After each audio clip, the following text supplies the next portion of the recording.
Hello student. इस video में हम लोग कक्षा 10 का मैथ का previous year question paper solve करेंगे जो पेपर कोड है 822 CA। इस पेपर में जितने भी बहुविकल्पी प्रश्न दिए गए थे उन सभी को सॉल्व करवा दिया गया है। अब इस वीडियो में हम लोग क्वेश्चन नंबर 1 और क्वेश्चन नंबर 2 के जितने भी क्वेश्चन दिए गए हैं उनको सॉल्व करेंगे। तो आइए शुरू करते हैं। इससे पहले आप लोगों को बता दें कि प्रीवियस ईयर सेट जो पांच सेट को हल करवा दिया गया है, 5 सेट को हल करवा दिया गया है। उस वीडियो का लिंक इसी वीडियो के डिस्क्रिप्शन में आपको मिल जाएगा। ये अब शुरू करते हैं क्वेश्चन नंबर 1। क्वेश्चन नंबर 1 है, सिद्ध कीजिए कि 4 प्लस रूट में 2 अपरिमेय संख्या है। तो इसको सिद्ध करना है कि 4 प्लस रूट में 2 अपरिमेय संख्या है। तो आइए इसको सिद्ध करते हैं।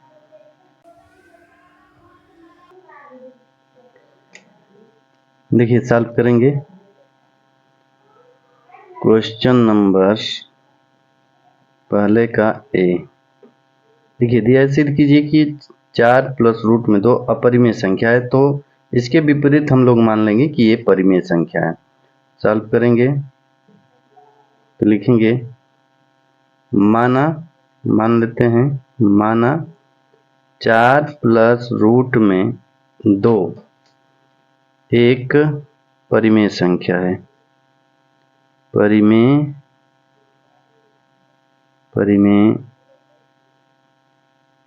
संख्या है, ये मान लेते हैं।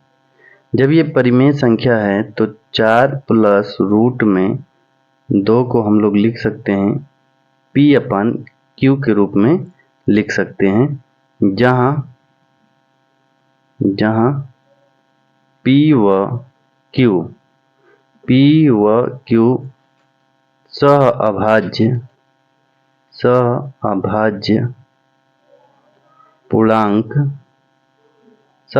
पूर्णांक हैं और Q 0 के बराबर नहीं है। अब इसको सिंप्लीफाई करेंगे तो रूट में 2 बराबर P बट्टे में Q और ये 4 इधर आएगा तो -4 हो जाएगा। अब यहाँ पर एलसीएम ले लेते हैं। जब एलसीएम लेंगे तो Q एलसीएम आएगा और ये P -4 Q हो जाएगा। इतना हो गया रूट में 2। अब यहाँ पर देखिए, चूंकि P व Q पूर्णांक हैं, P व Q क्या हैं? पूर्णांक हैं। जब पूर्णांक हैं तो इसलिए P -4Q बटे में Q परिमेय होगा। क्या होगा? परिमेय होगा। देखिए इसलिए P -4Q बटे Q परिमेय होगा। तो ये परिमेय हो गया तो ये भी परिमेय होगा, लेकिन हम जानते हैं कि रूट में 2 अपरिमेय होता है। तो अपरिमेय और परिमेय बराबर नहीं हो सकते। तो यह जो विरोधाभास उत्पन्न हुआ है हमारी गलत कल्पना के कारण हुआ है कि हमने पहले मान लिया है कि 4 प्लस रूट में 2 एक परिमेय संख्या है, इसलिए यह विरोधाभास उत्पन्न हुआ है। तो यहाँ पर लिखेंगे कि हम जानते हैं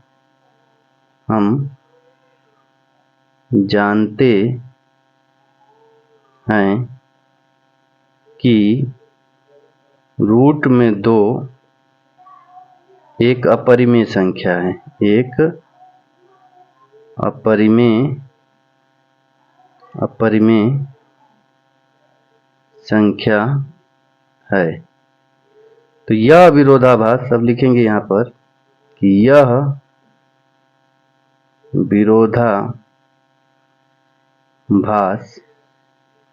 विरोधाभास हमारी गलत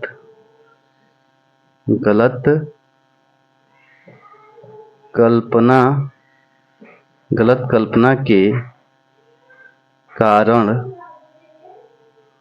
हुआ है। यह विरोधाभास हमारी गलत कल्पना के कारण हुआ है। अतः अब निष्कर्ष निकलता है कि अतः 4 प्लस रूट में 2 एक अपरिमेय संख्या है। यही प्रूफ करना था। यहाँ पर लिख देंगे इति सिद्धम, यही सिद्ध करना था या प्रूव्ड लिख देंगे। देखिए एक बार और समझ लीजिए, क्योंकि ये क्वेश्चन बार बार क्वेश्चन पूछा जाता है, ये हर एक सेट में क्वेश्चन पूछा गया है। तो यहाँ पर देखिए जब पूछेगा कि इतना अपरिमेय संख्या है तो लिखेंगे उसके उल्टा लिख देंगे कि ये एक परिमेय संख्या है। अब इसको सॉल्व करेंगे। यहाँ पर अब लिखेंगे 4 प्लस रूट में 2 बराबर पी अपन क्यू। परिमेय संख्या है तो पी अपन क्यू के रूप में लिख सकते हैं, क्योंकि परिमेय संख्या का परिभाषा होता है कि वे संख्याएं जिन्हें पी अपन क्यू के रूप में लिखा जा सके और पी और क्यू पूर्णांक हो और क्यू 0 के बराबर न हो। अब इसको सिंप्लीफाई करेंगे तो रूट में 2 इसको उधर करेंगे तो 4 होगा, एलसीएम लेंगे तो p माइनस 4q बटे में q होगा। अब यहाँ पर देखिए p और q क्या है, पूर्णांक है, इसलिए p माइनस 4q बटे में q परिमेय संख्या होगा। क्यों होगा, क्योंकि p और q पूर्णांक है और ये p अपन q के फॉर्म में है, तो इसलिए ये क्या होगा, परिमेय संख्या होगा। तो ये जब परिमेय हो गया तो ये भी परिमेय होना चाहिए, लेकिन हम जानते हैं कि रूट में 2 क्या है, अपरिमेय है। तो यहाँ पर लिखेंगे हम जानते हैं कि रूट में 2 एक अपरिमेय संख्या है। तो अब यहाँ पर देखिए विरोधाभास उत्पन्न हो गया कि रूट में 2 भी परिमेय होगा, लेकिन हम जानते हैं कि रूट में 2 एक अपरिमेय संख्या है। तो यहाँ पर लिखेंगे कि यह विरोधाभास जो उत्पन्न हुआ है हमारी गलत कल्पना के कारण हुआ है। अतः 4 प्लस रूट में 2 एक अपरिमेय संख्या है। बस इतना लिखना है। अगला क्वेश्चन नंबर पहले का बी देखते हैं। देखिए सॉल्व करेंगे। कोसेक थीटा बराबर दिया है 13 बटे में 5, तो कॉट थीटा का मान बताना है। किसका मान बताना है, कॉट थीटा बराबर कितना होगा इसका मान बताना है। इसको सॉल्व करेंगे तो सबसे पहले देखिए कोसेक थीटा बराबर 13 बटे 5 दिया है, तो ये होता है कर्ण बटे में लंब होता है, ये साइन का उल्टा होता है, यानी कर्ण बटे लंब हो गया। तो पाइथागोरस पर में एक समकोण त्रिभुज बना लेंगे। समकोण त्रिभुज में देखिए ये यदि हम मानते हैं ये थीटा, इसको नाम दे देते हैं ए बी सी। ये थीटा है तो इसके सामने ये लंब होगा, तो लंब कितना है 5, और ये 90 डिग्री है, 90 डिग्री के सामने ये कर्ण होता है, तो ये कर्ण हो गया। अब पाइथागोरस प्रमेय से आधार निकालना है, तो देखिए निकाल देते हैं। ए बी बराबर रूट में AC square minus BC square, यहाँ से मान निकालेंगे तो AC का मान हो गया 13 का स्क्वायर माइनस BC का मान है 5 का स्क्वायर।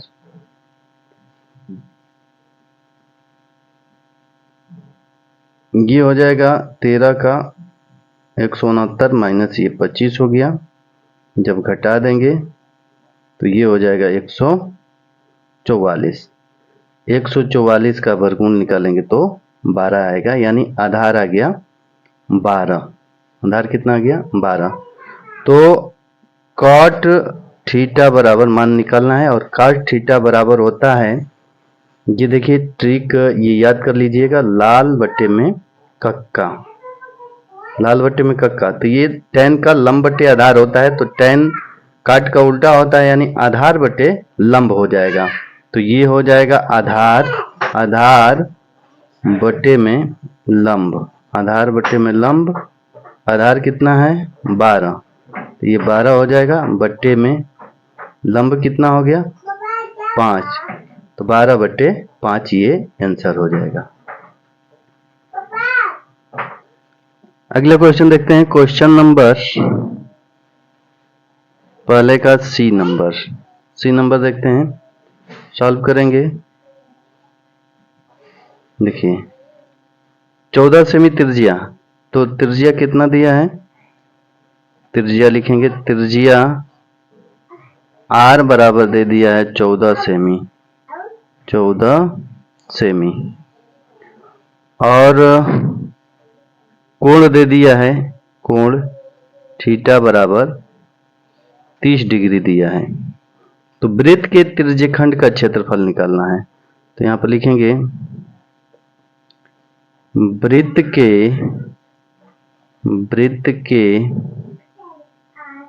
त्रिज्यखंड, वृत्त के त्रिज्यखंड का क्षेत्रफल बराबर सूत्र होता है थीटा बटे में 360 गुणे पाई r स्क्वायर। अब इसमें मान रख देंगे, थीटा का मान है 30, तो 30 रख देंगे, बटे में 360 गुणे पाई का मान है 22 बटे में 7, r का मान है 14, तो 2 बार इसको लिख देंगे, स्क्वायर है तो। अब इसको कटा देंगे तो 7 दूना के 14, अब इसको कटा देंगे, 0 से 0 कैंसिल, 3 एक कम 3 और 3 दूना के 6, 2 से इसको कटाएंगे, 2 छके 12, फिर इसको कटा देंगे, 2 तिहाई 6, 2 एक कम 2, 2 एक कम 2, बचा कितना 11 और 14 बच गया ऊपर। तो यहाँ पर अब लिखेंगे 11 गुणे 14 बटे में 3, गुणा करेंगे तो 14 एकम 14, 4 हो गया, 14 एकम 14 एक 15, 154 बटे में 3 सेमी स्क्वायर, या इसको भाग करेंगे तो 3 पचे 15, 3 एकम 3 और 3 तिली के 9, 3 तिली के 9 सेमी स्क्वायर आएगा, सेमी स्क्वायर, यही आंसर होगा।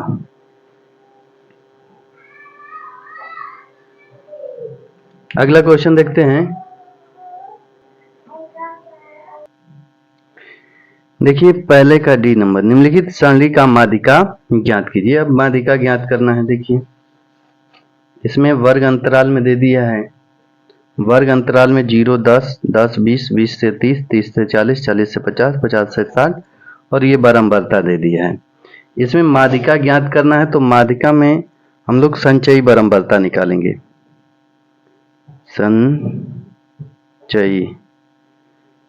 संचयी बारंबारता निकालेंगे, बारता, संचयी बारंबारता। चलिए देखिए संचयी बारंबारता कैसे निकलेगा, ये 5 है तो यहाँ पर 5 लिखेंगे, 5 में 8 जोड़ेंगे तो 8 5 13 होगा, 13 में 20 जोड़ेंगे तो 33 हो जाएगा, 33 में 15 जोड़ेंगे तो 48 हो जाएगा, 48 में 7 जोड़ेंगे तो 55 हो जाएगा, और 55 में 5 जोड़ेंगे तो 60 हो जाएगा। ये हो गया 60, और इसका योग करेंगे तो भी 60 आएगा। तो ये बारंबारता जो है इनका योग n का मान होता है। तो यहाँ पर लिखेंगे, ऐसे बना लेते हैं, पहले बना लीजिएगा स्केल के माध्यम से सीधा ऐसे,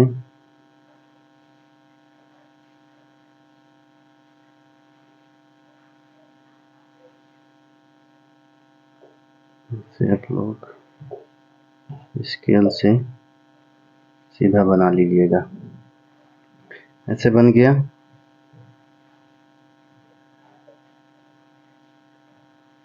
चल देखिए, अब इसमें योग निकालेंगे तो ये वाला कॉलम योग के लिए बना देते हैं। योग ये n जोड़ लेते हैं एक बार, देखते हैं कितना आता है। 8 5 13, 13 और 20 33, 33 और 15, 33 और 15 होगा 48, 48 और 7, 48 और 7 55 और 5 60 हो जाएगा। तो ये हो गया 60। अब n का मान आ गया 60, तो यहाँ पर क्या करेंगे, क्योंकि n/2 का मान निकालेंगे।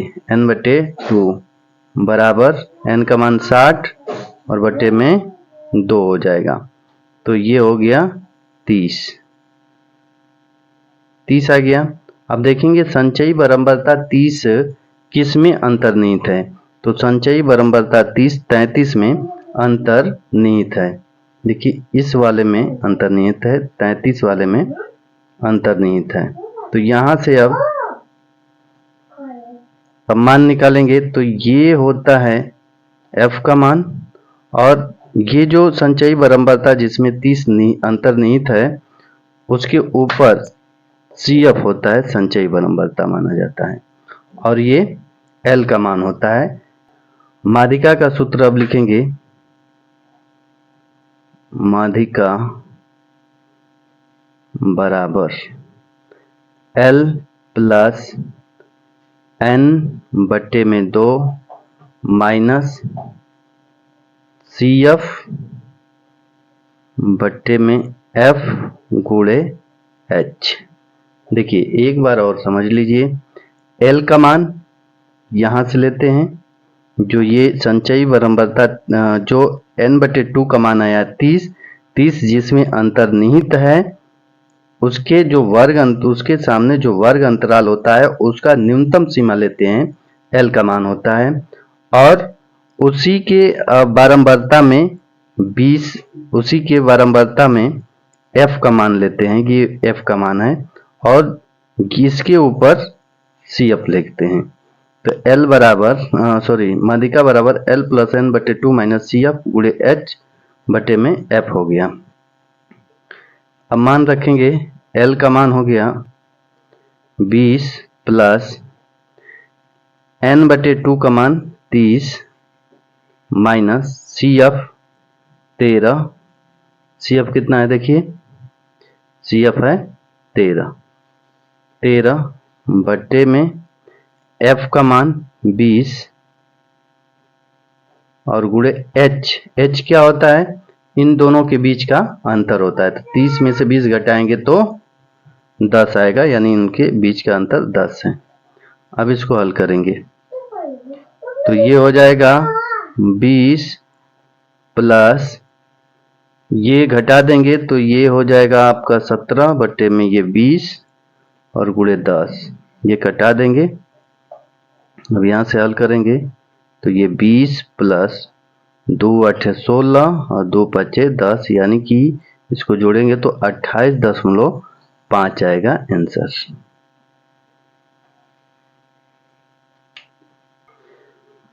अगला क्वेश्चन देखते हैं, क्वेश्चन नंबर पहले का E।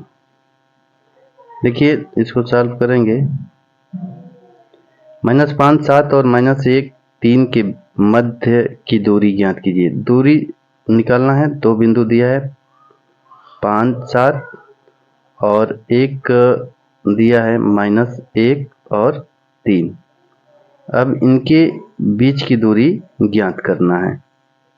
इनके बीच की दूरी क्या होगा, तो दूरी सूत्र से हम लोग जानते हैं कि दो बिंदुओं के बीच की दूरी D बराबर होता है रूट में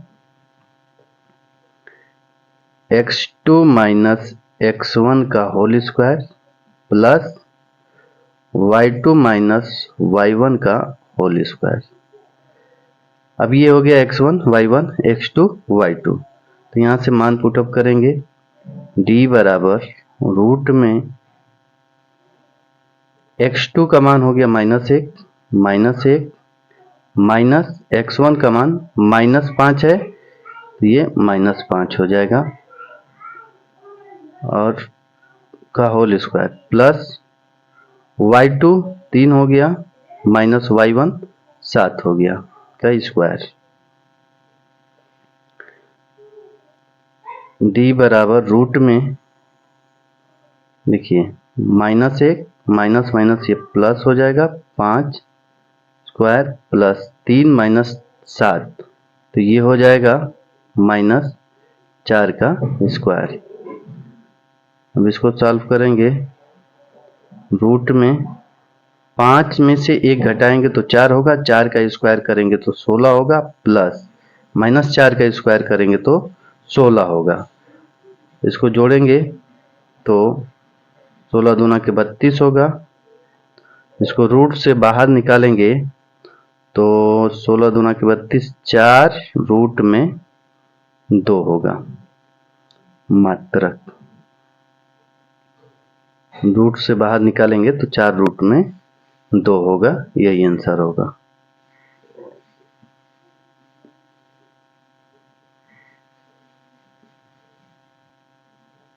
अगला क्वेश्चन देखते हैं। क्वेश्चन नंबर पहले का f दिया है कि बिंदुओं 2y और 10 3 के बीच की दूरी 10 मात्रक है, y का मान ज्ञात कीजिए। सॉल्व करेंगे। देखिए 2 बिंदु दे दिया है, ये दिया है 2y, इसको मान लेते हैं a, और इसको मान लेते हैं b। इसका निर्देशांक दिया है 10 3, और इनके बीच की दूरी दे दिया है, यानी कि यहाँ से यहाँ तक की दूरी 10 मात्रक दिया है, 10 मात्रक ये दिया है। तो इसमें भी दूरी सूत्र लगाएंगे, लिखेंगे दो बिंदुओं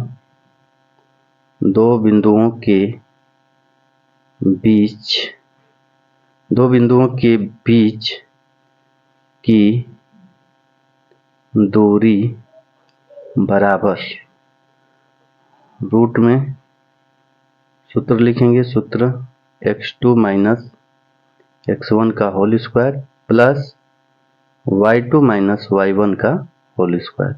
जो इससे पहले जो सवाल बना सेम वही सवाल है, केवल इसमें दूरी दे दिया है। दूरी कितना दिया है 10 मात्रक, तो दूरी की जगह पर 10 लिखेंगे बराबर रूट में x2 10 x1 2 का square plus y2 3 minus y1 y का स्क्वायर।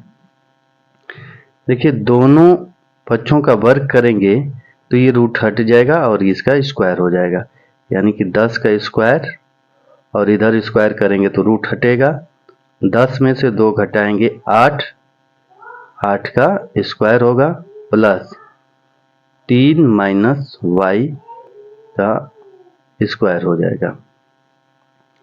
इसको हल करेंगे तो 10 का स्क्वायर 100 होगा, बराबर ये हो जाएगा 64 प्लस 3 माइनस y का होल स्क्वायर। इसको इधर करेंगे तो ये होगा 100 माइनस 64 बराबर 3 माइनस y का होल स्क्वायर। 100 में से 64 घटाएंगे तो आएगा 36, 36 बराबर हो गया 3 माइनस y का होल स्क्वायर। जब यहाँ से स्क्वायर हटाएंगे तो इधर आएगा रूट, और रूट आएगा तो ये 36 रूट में होगा और प्लस माइनस का साइन आएगा बराबर 3 माइनस y।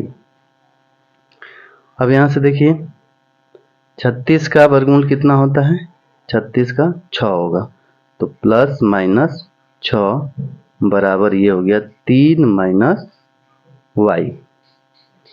अब इसको हल करेंगे, एक बार प्लस साइन लेंगे एक बार माइनस साइन लेंगे, तो देखिए क्या बनेगा, यहीं पर सॉल्व कर देते हैं। देखिए